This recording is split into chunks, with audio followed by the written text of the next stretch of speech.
Oke, pagi hari ini saya akan bagikan atau sharing buat Bapak Ibu. Kita dalam bulan ini kita belajar mengenai pengajaran yang sehat. Dan saya beri judul kecil 4 sehat 5 sempurna. Karena saudara tahu waktu kita di sekolah itu ya untuk supaya kita memenuhi gizi kebutuhan jasmani kita ada sebuah slogan yang dicanangkan oleh pemerintah. Betul ya? 4 sehat 5 sempurna. 4 sehatnya isinya apa? Gorengan, soft drink, ya, iga bakar, enggak. Ya, jadi 4 sehat itu ada daging, ya, ada telur di dalam protein, ada sayur, ada karbohidrat dan 5 sempurna ditambah dengan segelas bir. Oh salah, susu, segelas susu, ya. Nah saya pakai istilah ini, kenapa saya suka kalau saudara perhatikan saya punya judul dari khotbah saya suka pakai judul yang sedikit menggelitik supaya saudara bisa ingat. Karena kalau saudara bisa ingat judul, saudara paling tidak bisa ingat poin-poin yang ada di dalam khotbah tersebut. Oke, kita mulai. Saya mulai dengan beberapa ayat di depan, yaitu dengan Kolose 1 ayat 28. Saya bacakan. Dialah yang kami beritakan. Siapa dia di sini? Yesus. Apabila tiap-tiap orang kami nasihati dan tiap-tiap orang kami ajari, ada kata ajar, dalam segala hikmat. Minggu lalu Pastor Anthony sudah begitu panjang dan lebar menyampaikan buat Bapak Ibu mengenai hikmat yang benar. Nah sekarang dikatakan dalam Kolose 1 ayat 28 ini, untuk apa pengajaran itu ada? Untuk memimpin tiap-tiap orang kepada kesempurnaan di dalam siapa Bapak Ibu?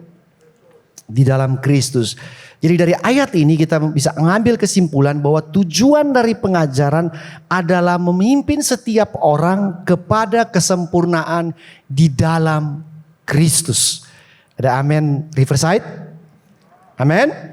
Jadi tidak ada tujuan yang lebih besar daripada itu, yaitu memimpin setiap orang, jemaat yang datang setiap hari Minggu. Jemaat yang bergabung dalam komsel setiap hari Rabu atau Kamis. Untuk apa pengajaran itu diberitakan, firman itu diberitakan?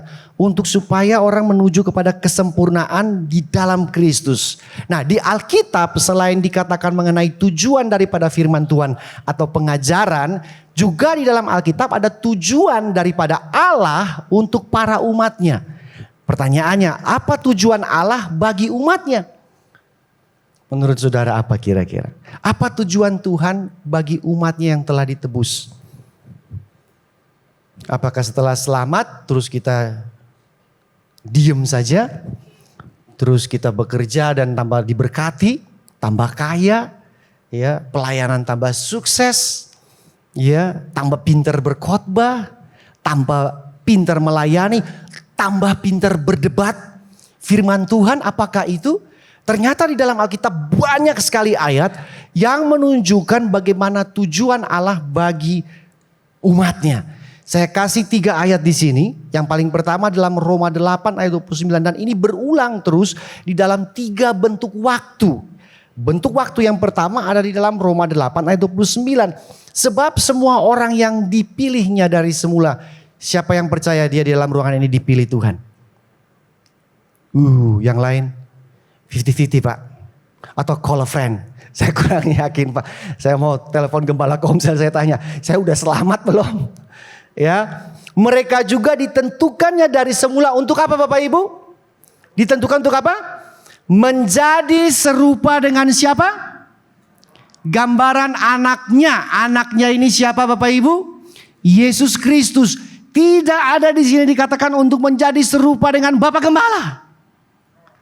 Tidak ada di sini dikatakan menjadi serupa dengan gembala komsel. Atau dengan pemurid saudara, dengan guru rohani saudara. Tetapi dikatakan di sini menjadi serupa dengan gambaran anaknya. Kita menjadi serupa dengan Sang Penebus kita. Amin. Supaya ia, Yesus Kristus anaknya itu menjadi sulung ya di antara banyak saudara. Kita saudaranya. Dia menjadi yang sulung. Yang kedua, saudara bisa lihat lagi. Dalam 2 Korintus diulang lagi oleh Rasul Paulus di dalam pasal 3 ayat 18. Dan kita semua mencerminkan kemuliaan Tuhan dengan muka tidak berselubung. dan kemuliaan itu datangnya dari Tuhan yang adalah Roh, maka kita diubah menjadi serupa dengan siapa lagi? Gambarannya, anaknya Yesus Kristus dalam kemuliaan yang semakin besar. Tidak dikatakan di sini pelayanannya semakin maju, gerejanya semakin besar. Itu efek samping. Bener gak sih? Kita paling suka cari efek samping. Ya. Apa side effect-nya Pak? Apa akibat? Tapi tujuan utama di sini saudara bisa lihat. Kita diubah untuk menjadi serupa dengan Yesus Kristus. Ada lagi. Ayat yang ketiga, 1 Yohanes 3 ayat kedua. Saudara-saudaraku yang kekasih, sekarang kita adalah anak-anak Allah. Tetapi belum nyata apa keadaan kita kelak. Ini berarti ayat ini untuk future, akan datang. Akan tetapi kita tahu bahwa apabila Kristus menyatakan dirinya, kita akan menjadi apa? Sama seperti Dia. Sebab kita akan melihat Dia dalam keadaan sebenarnya. Bapak Ibu bisa perhatikan dari 3 ayat ini, dari kitab yang berbeda dengan orang yang tidak sama juga penulisnya, Paulus dan Rasul Yohanes. Mereka menekankan tujuan Allah di dalam kehidupan umat percaya. Setuju? Mari saya mau ajak Bapak Ibu, coba kita periksa kembali. Apa tujuan Allah dalam hidup saudara yang selama ini saudara ngerti atau saudara pahami? Apakah untuk diberkati? Apakah untuk berkelimpahan? Apakah untuk sukses? Apakah menjadi orang Kristen yang baik? Domba yang tidak nakal? Apakah seperti itu? Di sini jelas menjadi serupa dengan gambaran anaknya. Jadi kesempurnaan Kristus itu sama dengan keserupaan dengan Kristus. Amin. Saudara dan saya kalau menjadi sempurna, sempurna seperti apa? Atau sempurna seperti siapa? Seperti Kristus. Makanya dikatakan Kristus tidak berubah. Dahulu, sekarang, sampai selama-lamanya. Karena kenapa? Dia merupakan patokan kita. Dia merupakan standar tujuan kita. Setuju? Saudara punya penggaris di rumah gak? Ada penggaris kan di rumah masing-masing ya? Orang Ambon bilang mistar. Ya, penggaris. Saya yakin penggaris di rumah saya dan di rumah saudara-saudara mau beli itu harga penggaris 1 juta pun harganya. Tetap 1 senti saudara dan 1 senti saya sama. Benar gak? Setuju? Walaupun saudara bilang, ini penggaris saya beli di Paris Pak. Harganya setengah M. Mau setengah M, ember besar, ember kecil saya gak peduli. Tapi 1 sentimeter saudara sama seperti 1 sentimeternya. Kenapa? Karena itu standar. Yesus merupakan standar patokan kita. Tujuan kita untuk jadi sama seperti Dia. Bukan menjadi sama seperti organisasi gereja. Tapi menjadi sama seperti Kristus. Karena Dia adalah tujuan yang Allah tetapkan buat kita untuk menjadi serupa dengannya. Jadi kita lihat dari 3 ayat ini. Dari awal Tuhan sudah tentukan kita untuk menjadi serupa. Dan saat ini pun Tuhan sudah menentukan saudara untuk menjadi serupa dengan gambaran anaknya. Dan akan datang pun tujuan itu tetap tidak berubah. Saudara menjadi serupa dengan gambaran anaknya. Nah, kalau kita udah tahu bahwa pengajaran itu membawa kita, memimpin kita untuk menjadi serupa dengan Kristus. Maka kita harus mulai perhatikan baik-baik bahwa pengajaran ini penting. Setuju gak? Halo, Riverside yang di belakang, setuju? Kalau pengajaran itu tujuannya untuk memimpin saudara, membimbing saudara untuk menjadi serupa dengan Kristus, pengajaran itu penting gak? Dan saya mau kasih tahu, tidak ada tujuan yang lain. Benar gak sih? Tidak ada tujuan yang lain. Dan kalau itu tujuan yang Tuhan berikan buat kita ini penting, maka pengajaran itu menjadi penting karena itu yang memimpin kita, menuntun kita kepada kesempurnaan itu. Sehingga pada pagi hari ini saya akan coba membagikan buat Bapak Ibu bagaimana kita memiliki sikap hati. Ya, sikap hati untuk supaya kita bisa menerima pengajaran yang sehat, yang benar. Supaya kita bisa menjadi serupa dengan Kristus. Saya ambil dari surat Yakobus 1 ayat 19 sampai 21. Kita baca bergantian. Saudara baca ayat 19, saya 20 dan ayat saudara 21. Siap?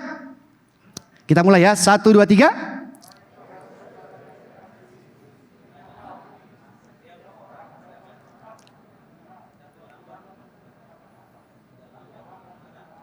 Sebab amarah manusia tidak mengerjakan kebenaran di hadapan Allah.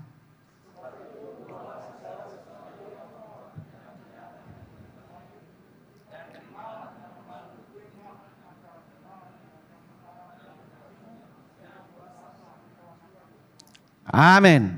Saudara bisa perhatikan dari 3 ayat ini, tujuannya ada di ayat yang terakhir.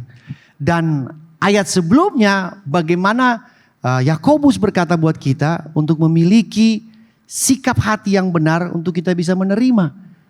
Itu yang dalam kurung ajaran yang benar. Ada salah satu versi terjemahan yang lain bilang, kata firman di sana itu ajaran benar. Bapak Ibu, pengajaran yang sehat adalah pengajaran yang benar. Benar enggak sih? Betul? Makanan yang sehat itu makan makanan yang benar. Benar enggak? Maka tadi saya bilang 4 sehat itu Coca-Cola, gorengan. Saudara bilang, enggak mungkin enggak. Kenapa? Enggak benar Pak, itu salah. Setuju kan?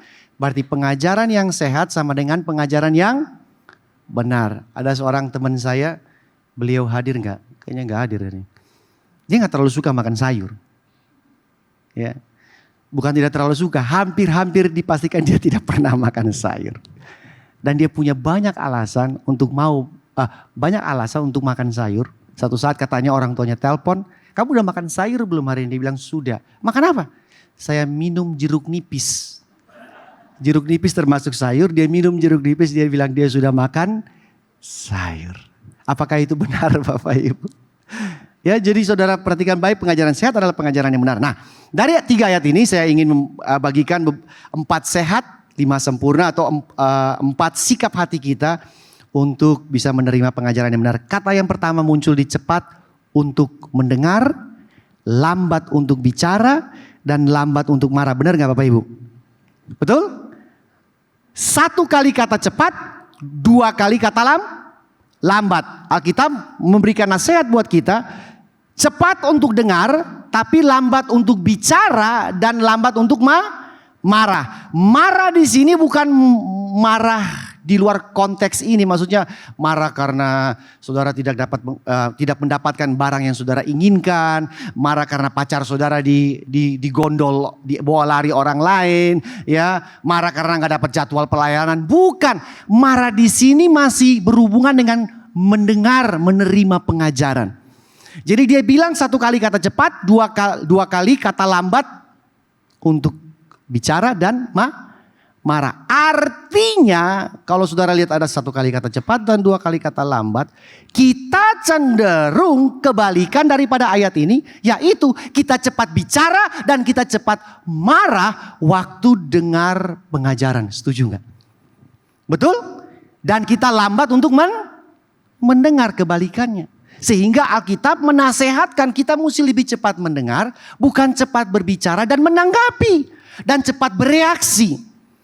Jadi kata marah di sini bukan marah yang tidak punya tujuan apapun, tapi marah di sini adalah ada orang waktu dengar firman Tuhan dia marah. Dia tersinggung.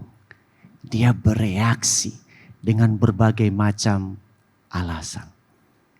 Khotbahnya terlalu keras.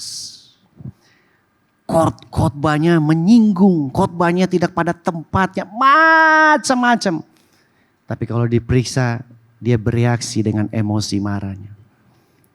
Atau dia menanggapi dengan berbicara. Saudara mau tes, pulang dari sini. Coba saudara bicara sambil dengar. Bisa nggak? Sambil bicara saudara dengar. Bisa Bapak Ibu? Kalau bisa kita akan sembah saudara sebagai Tuhan di tempat ini. Gak bisa. Karena prinsipnya manusia kalau mau dengar dia mesti stop bicara. Oke, itu yang pertama.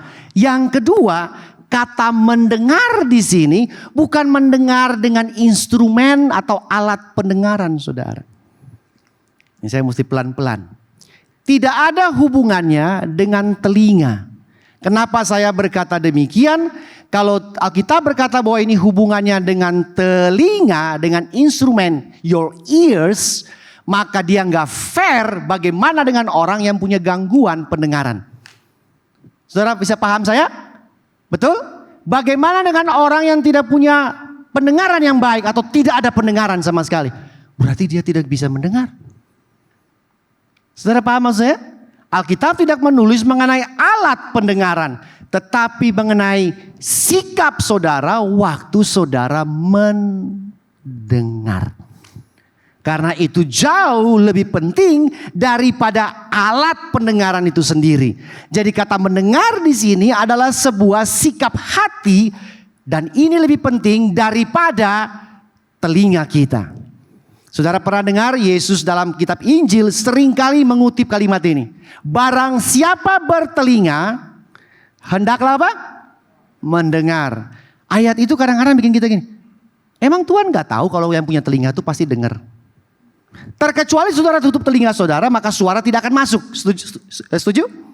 Tapi selama saudara punya telinga terbuka, ada bunyi apapun dalam ruangan ini, saudara pasti dengar. Tapi apakah itu yang dimaksud dengan mendengar itu? Bukan.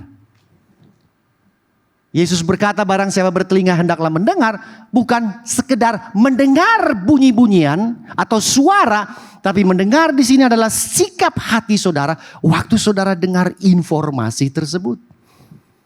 Karena ada orang yang dengar tapi tidak dengar. Saudara pernah dengar istilah itu? Saudara pernah bicara dengan orang atau anak saudara lah yang udah mulai remaja itu kan. Mama kasih tahu ya.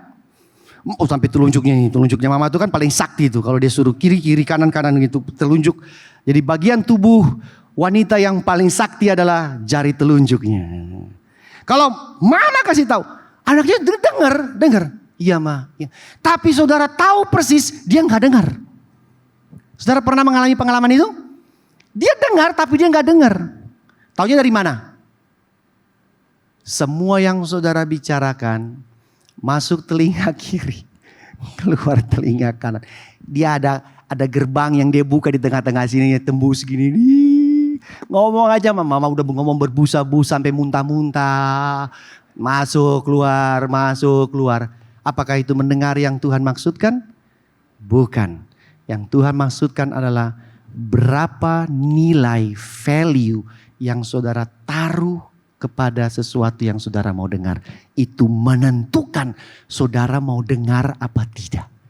Setuju? Kenapa ada orang paling suka dengar gosip? Saudara pernah ketemu orang-orang seperti itu? Jangan tunjuk. Ya, jangan tunjuk, gak usah tunjuk. Ya, kalau saudara tunjuk, bubarlah ibadah ini. Oke? Saya akan urusan panjang pastoral turun tangan, ya kan? Enggak, jangan tunjuk. Ya.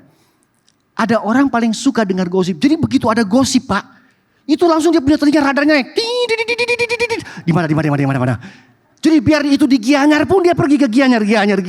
Ya, sampai ke penyeberangan di situ itu didengar. Gosip. Kenapa dia begitu cari gosip itu? Karena dia menaruh value. Dia menaruh nilai penting terhadap gosip itu. Sehingga walaupun ada di mana dia pasang antena. Nah, sikap seperti ini yang dikatakan dalam Alkitab. Kalau saudara menaruh nilai yang rendah terhadap pengajaran, walaupun saudara dengar, tapi saudara tidak dengar. Dan dalam hati saudara bilang, biasa. Masuk gerbang dibuka, keluar lagi. Pendetanya udah khotbah berbusa-busa, udah nggak tidur 2 malam, begitu kan? Untuk nyiapin khotbah, saudara cuma masuk keluar. Kenapa bisa begitu? Karena saudara tidak menaruh value, nilai yang tinggi terhadap yang saudara mau dengar. Pertanyaan balik, pengajaran penting gak buat umat Tuhan? Tergantung value yang saudara tempatkan. Kalau saudara bilang penting, maka sikap saudara mendengar akan berbeda, bukan seperti yang ini. Oke? Yang kedua ada kata buanglah yang kotor dan jahat. Ya dikatakan di situ, sebab itu buanglah segala sesuatu yang kotor dan kejahatan yang begitu banyak itu. Nah ini kita mesti jujur dengan diri sendiri. Benar gak Bapak Ibu? Bahwa di dalam hidup kita begitu banyak kekotoran dan kejahatan. Dan Alkitab bilang, buanglah. Dia suruh kita buang. Beberapa hari yang lalu saya nonton sebuah klip mengenai sebuah disorder yang dinamakan hoarding disorder. Apa itu hoarding disorder? Adalah orang-orang yang mempunyai kelainan atau disorder. Mereka suka menyimpan barang yang tidak ada nilainya. Barang yang tidak ada harganya itu mereka suka simpan di dalam rumah mereka. Dan ditunjukkan beberapa video, ada ibu-ibu ya, sepatu rusak disimpan, sandal jepit yang udah putus disimpan, panci yang sudah bocor disimpan. Dapurnya itu penuh dengan barang ronsokan. Ya, dan dikatakan di situ ibu ini dia merasa bahwa dapurnya itu cantik. Dan dia paling senang mengundang teman-temannya untuk makan di dapur itu. Maukah saudara bapak ibu jadi temannya? Dan diundang ke sana. Karena waktu di video itu diperlihatkan mau jalan aja susah. Kursi yang kakinya tinggal 3. Ya kan? Ada pispot bocor di sini. Ada ember yang sudah pecah. Dia simpan semua. Nah, mereka ini yang disebut dengan hoarding disorder. Mereka tidak punya kemampuan untuk membuang. Dia gak bisa buang. Dia cuma bisa simpan, ambil. Jadi kalau dia lihat di jalan, hati-hati saudara punya barang-barang yang taruh dia bisa ambil semua, dia bawa pulang. Ya, kalau habis ibadah ini mungkin kalau orang itu ada dia bisa, ini cangkir cawan perjamuan bagus. Dia bawa pulang Bapak Ibu. Dia taruh, dia hias-hias di rumahnya dia. Dia tidak punya kemampuan untuk membuang. Kenapa saya ceritain? Di dalam hidup kita tidak berbeda dengan orang ini. Kita tidak bisa membuang yang kotor dan jahat. Dan Tuhan kasih kita kasih karunia. Kemampuan untuk bisa buang itu. Pertanyaan, Pak, kenapa harus buang Pak? Kalau saudara nggak buang yang kotor dan jahat itu, akan terkontaminasi apa yang mau masuk. Setuju? Pengajaran yang sehat, yang murni itu mau masuk. Sedangkan yang kotor dan jahat saudara nggak buang. Yang masuk akan terkontaminasi, teracuni dengan yang ada di dalam yang kotor dan jahat. Dan yang kotor dan jahat ini menjadi penghalang untuk pengajaran itu bisa hidup dan bertumbuh di dalam kehidupan saudara. Ada amin di rumah Tuhan? Sehingga dia bilang buang, harus buang. Itu yang keberapa? Kedua. Yang ketiga sekarang ada kata yang seperti ini, kalimat yang seperti ini. Terimalah dengan lemah lembut apa? Firman atau ajaran benar itu. Ada di dalam ayatnya yang ke-21. Ini saudara bisa lihat di sini. Ya, yang ketiga adalah terimalah dengan lemah lembut firman atau ajaran yang benar itu. Kata lemah lembut di sana di dalam bahasa Inggris dipakai kata meekness. M-E-E-K-N-E-E-S. Meekness. Ya, meekness itu apa? Lemah lembut, bukan lemah gemulai. Beda ya. Yang lemah gemulai belum tentu lemah lembut. Alkitab bilang kita harus menerima pengajaran dengan lemah lembut. Apa itu lemah lembut Pak? Ada satu tafsiran bilang dengan rendah hati. Ternyata saya mendapati bahwa kata lemah lembut lebih pas. Meekness, dalam bahasa Inggris bilang meekness itu artinya penurut. Penurut. Penurut. Efesus 5 ayat 1 bilang, hendaklah kamu menjadi penurut Allah. Ini penting banget Bapak Ibu. Karena kenapa? Kalau saudara cuma rendah hati saja, saudara cuma dengar saja firman itu dan saudara cuma iya saja, tapi saudara enggak turut, maka pengajaran itu nol. Benar enggak sih? Benar enggak Bapak Ibu? Lemahnya kita tidak menjadi penurut.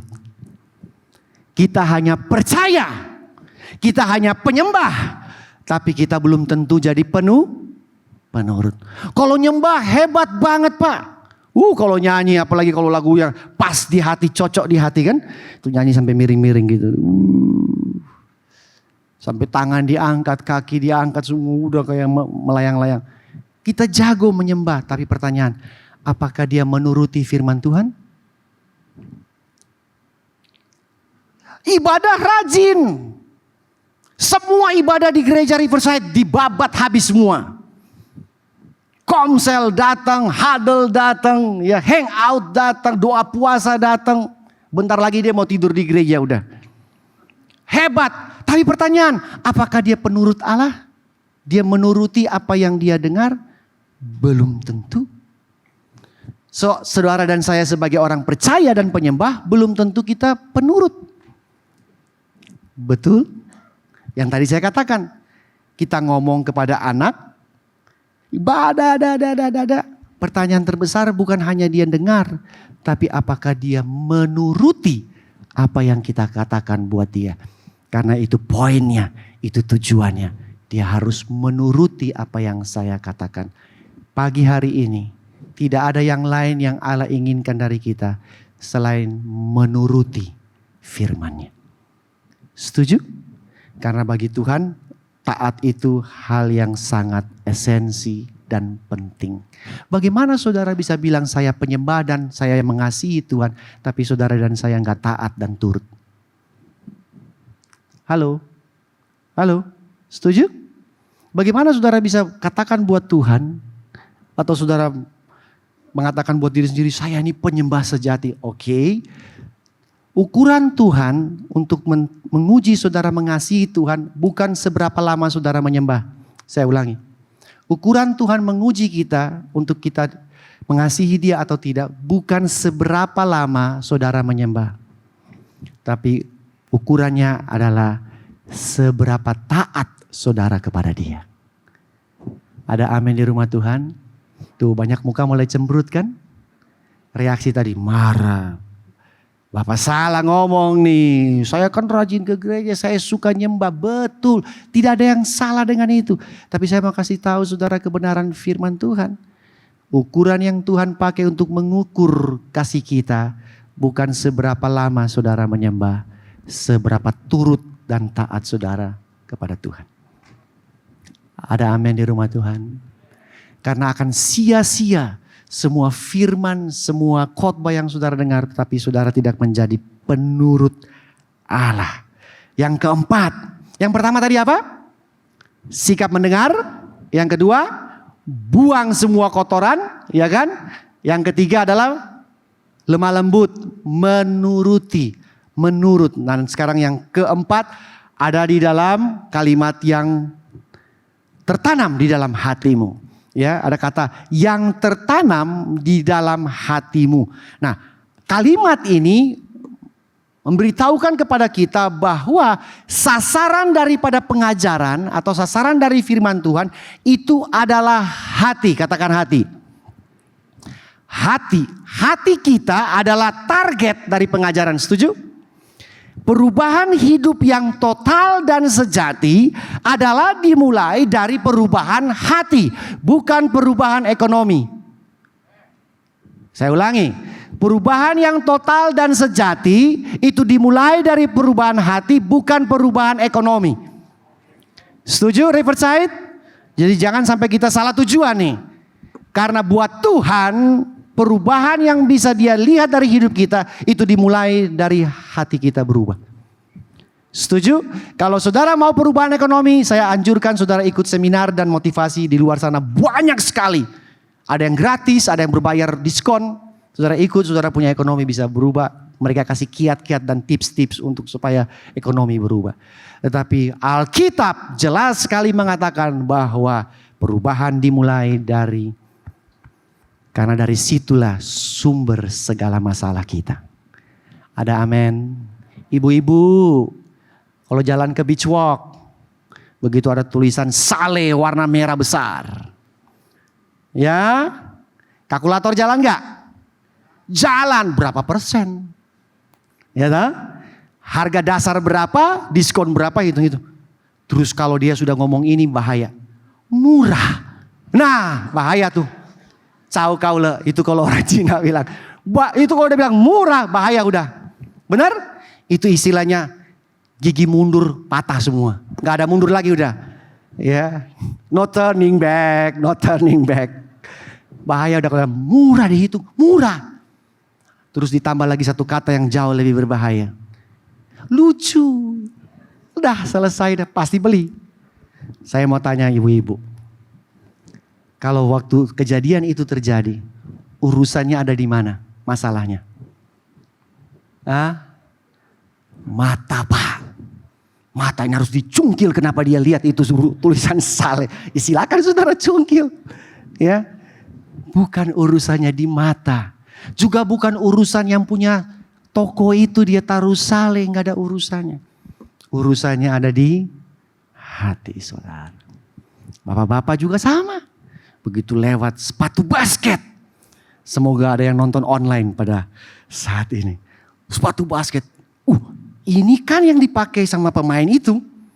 Selesai. Ya kan? Dia nggak bilang begini. Ini kan yang dipakai waktu Yesus khotbah di Galilea. Karena kan bilang begitu. Kalau dia bilang begitu ya masih ada bisa menutupi kesalahan lah karena Yesus pakai kan. Dia nggak bilang gitu. Ini kan yang dipakai Michael Jordan. Waktu main tahun berapa tuh di mana tuh, di negara bagian mana. Selesai. Mau berapapun dia hajar. Masalahnya ada di mana? Kalau Alkitab udah bilang bahwa perubahan harus dimulai dari hati, percayalah bahwa urusan dan masalah kita paling banyak ada di area hati.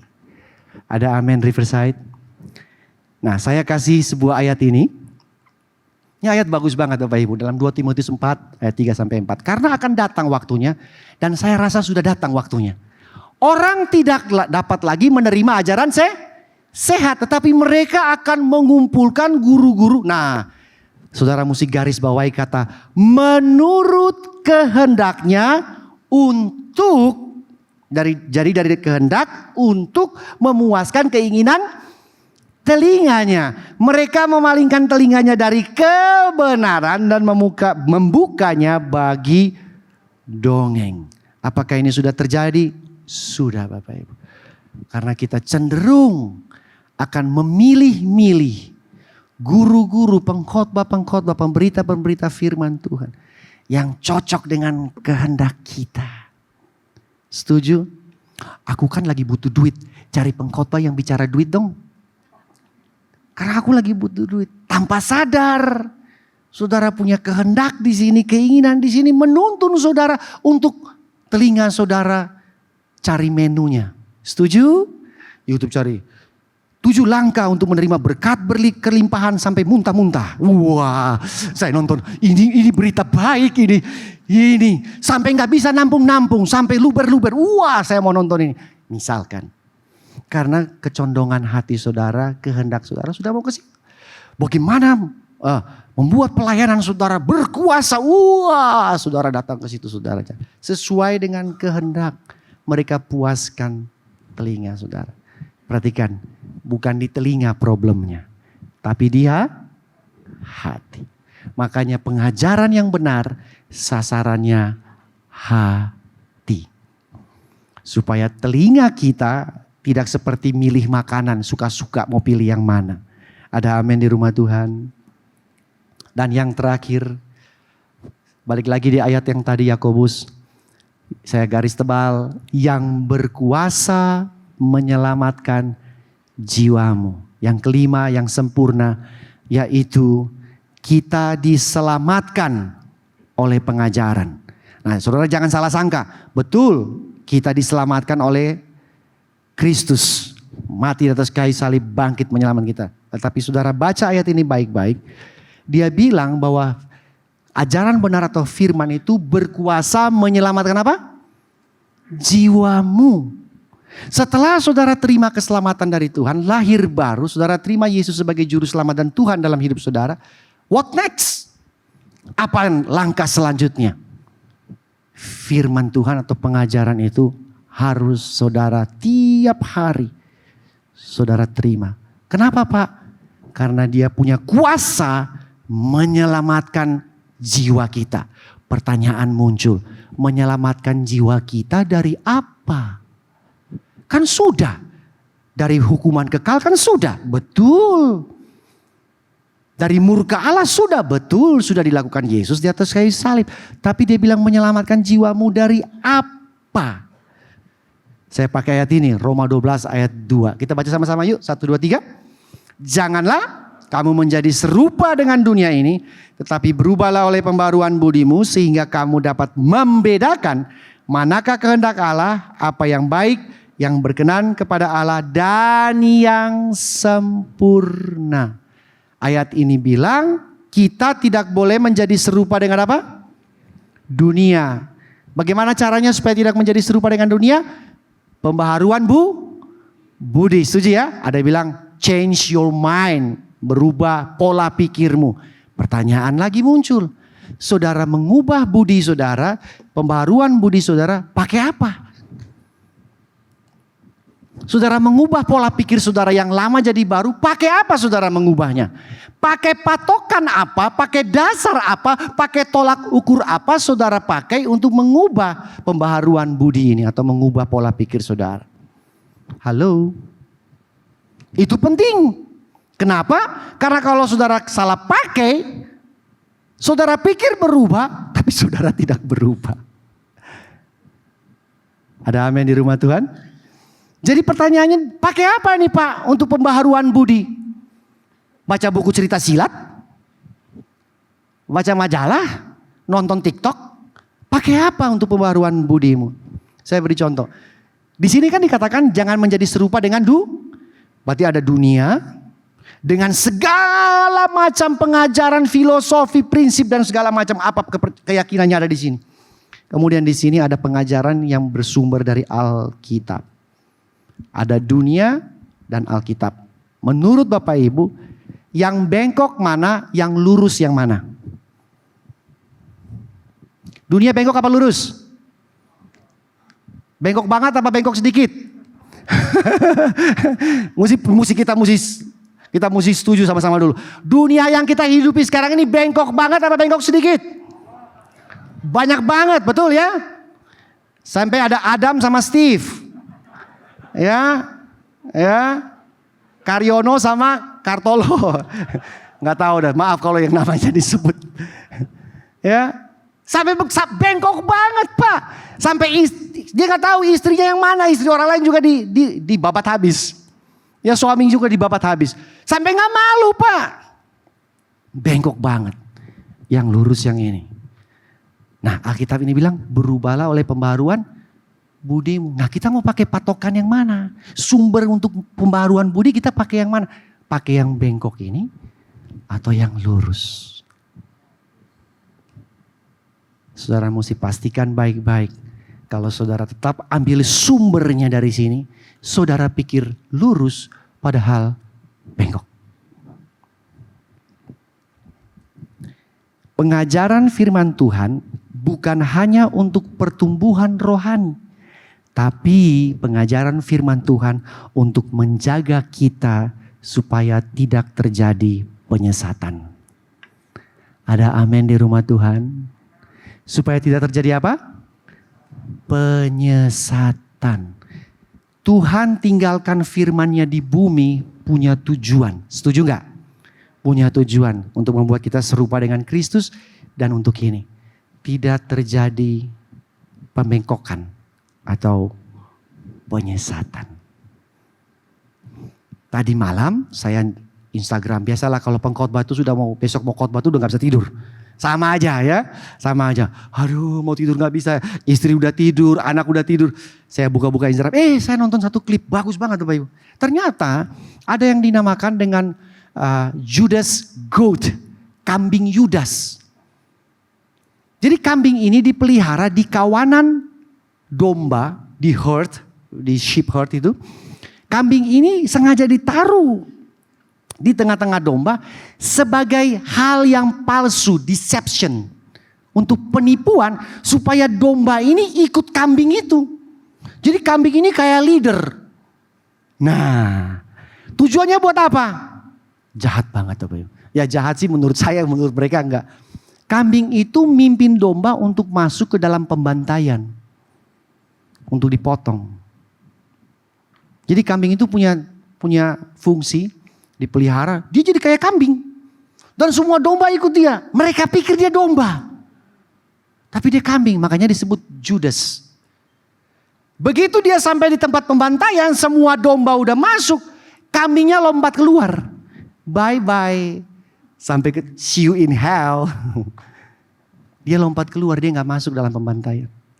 Makanya disebut sebagai Judas Iskariot. Apa maksudnya perumpamaan itu? Dia menipu saudara. Supaya orang terjerumus masuk ke dalam hal yang salah. Apakah sekarang sudah ada di dalam lingkungan kita? Dalam kehidupan rohani saudara? Ada? Ada. Bagaimana saudara tahu itu sesat kalau saudara nggak pernah tahu mana yang benar? Setuju nggak? Saudara tidak akan tahu mana yang sesat kalau saudara nggak tahu yang benar yang mana. Saudara tidak akan tahu itu bengkok kalau saudara nggak pernah tahu yang lurus seperti apa. Masuk akal? Kalau saudara tahu yang lurus seperti apa, saudara akan tahu itu bengkok. Jadi bertumbuh, ini penting Bapak Ibu. Bertumbuh tanpa ajaran yang benar, kita tetap bertumbuh. Setuju nggak? Halo Bapak Ibu. Bertumbuh tanpa ajaran benar tetap bertumbuh nggak? Bertumbuh. Sudah ada buktinya. Ajarannya salah tetap bertumbuh. Ya bertumbuh nggak tahu apa.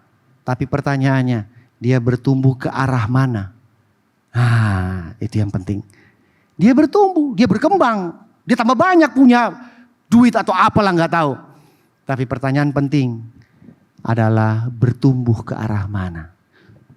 Sudut pandang saudara, perspektif saudara, pemahaman saudara menentukan saudara ke arah mana.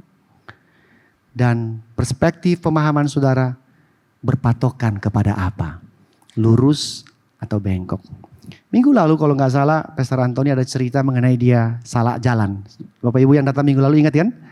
Saya punya pengalaman yang sama. Ternyata bukan Pastor Antoni saja yang ngalami. Siapa di sini yang sudah pernah pengalaman pikir benar, tatonya jalannya salah? Ada?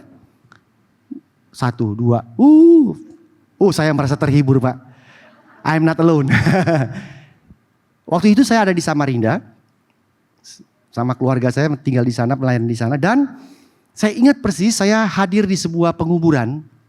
Saya tidak melayani, saya cuma datang untuk turut berduka cita. Setelah itu cukup jauh dari rumah saya. Sekitar perjalanan 1,5 jam naik mobil.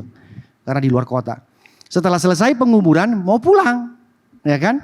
Mau pulang langsung keluar dari area pemakaman itu. Begitu keluar ke jalan raya kan tinggal 2 pilihan. Kiri atau kanan. Betul kan? Saya langsung dengan yakin banget saya langsung belok kiri. Teng. Kiri terus jalan terus. Jalannya cuma satu arah aja. Sambil muterin lagu rohani. Kalau pendeta kan denger heavy metal kan ada Kiss gitu kan ada sedikit gimana gitu kan. Dengarnya lagu rohani. Tapi iramanya metal. Jadi denger. 1/2 jam. Kok tidak ada tanda-tanda yang tadi rumah-rumah yang saya lihat. Warung-warung yang saya lihat. Kok lain ya ini ya. Semua yang saya lihat kok tidak seperti yang saya lihat sebelumnya. 1/2 jam. Masih saya terusin lagi. Mungkin tadi saya lupa. 45 menit. Loh kok tambah ini. Pohon makin banyak. Pohon terus pohon-pohon. Gak ada rumah lagi Bapak Ibu. Saya langsung stop. Saya buat apa? Saya nyanyi 1 lagu lambat, 2 lagu cepat, 3. Enggak. Saya gak nyanyi lagu saudara, itu udah panik. Ini mau pulang gimana, ini kok banyak pohon. Waktu itu sudah ada wase. Ya kan, saya pakai wase. Saya nyalain, teng. Rumah, teng. Dan saya, jantung tuh kayak jatuh di pinggang saudara. Rumah di belakang saya saudara. Dan saya sudah menjauhi rumah. Kalau menurut itu 2 jam lebih kalau mau balik lagi. Padahal itu saya mau pulang cepat-cepat. Karena hari itu mertua saya datang ke rumah saya. Dia istri saya udah WA cepat pulang mau digorengin pisang. Saya paling suka pisang gorengan. Ada yang mau digorengin pisang. Saya sudah Nyanyi lagu rohani, pisang goreng. Pisang goreng, pisang goreng, pisang goreng, pisang goreng. 45 menit tambah jauh saudara. Begitu saya buka WhatsApp, ting, di belakang. Kalau saya nggak buka WhatsApp, saya jalan terus nggak? Dan itu sudah mau ke kota yang berikutnya. Saya akan sampai di provinsi yang lain.